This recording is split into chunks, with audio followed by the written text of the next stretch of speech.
বিয়ের আগে হারাম রিলেশন করে জেনা করে ফেললে সে মেয়েকে বিবাহ করলে গুনাহ মাফ হয়ে যাবে কিনা? ভাইরা আমার, বিবাহ পূর্বে যদি কেউ হারাম সম্পর্কে জড়ায়, আমাদের যুবক ভাইরা ভালো করে শুনে নেন, আপনার চরিত্রকে যদি আপনি কালিমা যুক্ত করেন তাহলে এটা ভয়ঙ্কর অপরাধ এবং কবিরা গুনাহ। এর জন্য আল্লাহর কাছে আপনাকে জবাবদিহি করতে হবে।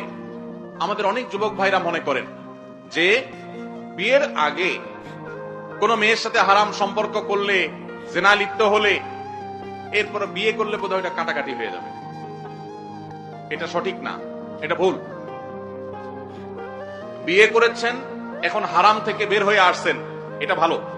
কিন্তু আগে যে অপকর্ম হয়েছে, গুনাহে হয়েছে, নাজায়েজ কাজ করেছেন, হারাম সম্পর্ক করেছেন, তার জন্য দুইজনেই আল্লাহর কাছে সারা জীবন চোখের পানি ফেলে কাঁদতে হবে, তওবা করতে হবে, ক্ষমা চাইতে হবে, ইস্তেগফার করতে হবে, ইনশাআল্লাহ তাহলে মাপ পাওয়া যাবে।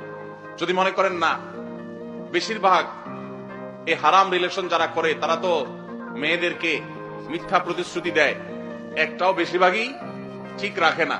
আমি কথা ঠিক রাখলাম, তাহলে তো আমি ইমানদারের পরিচয় দিলাম। হ্যাঁ, আপনি কথা ঠিক রাখলেন, আপনি ভালো কাজ করলেন, কিন্তু আগে যে হারাম করেছেন এই কথা ঠিকের কারণে সেগুলো মাফ হবে না, তার জন্য আল্লাহর কাছে আলাদা মাপ চাইতে হবে। এরপর প্রশ্ন হলো, একটা কীটনাশক কোম্পানিতে আমি জব করি, প্রতি মাসে আমার স্যালারি হতে নির্ধারিত পার্সেন্ট কেটে নেওয়া হয়। যে অংশ প্রতি মাসে কাটে সেই পরিমাণ অংশ কোম্পানিও আমার প্রভিডেন্ট ফান্ডে জমা রাখে। চাকরি শেষে আমার বেতন হতে কেটে নেওয়া জমাকৃত টাকা প্লাস কোম্পানি জমাকৃত অংশ বাদেও অতিরিক্ত অর্থ প্রদান করে। এখন আমার প্রশ্ন হলো, অতিরিক্ত প্রদানকৃত অর্থ সুদ হিসেবে গণ্য হবে কিনা? ভাইরা আমার, এটা খুব কমন একটা প্রশ্ন।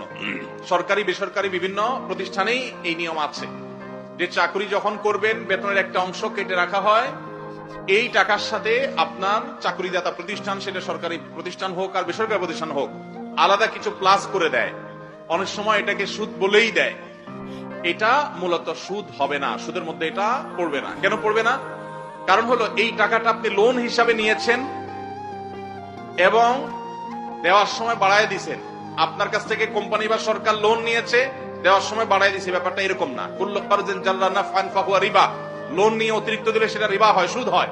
এখানে সেটা হয় নাই। তাহলে কি হয়েছে? এখানে আপনি যা পেতেন সেখান থেকে আপনাকে কম দিয়ে রেখে দিয়েছে, কেমন যেন আপনার বেতনই কম দিয়েছে।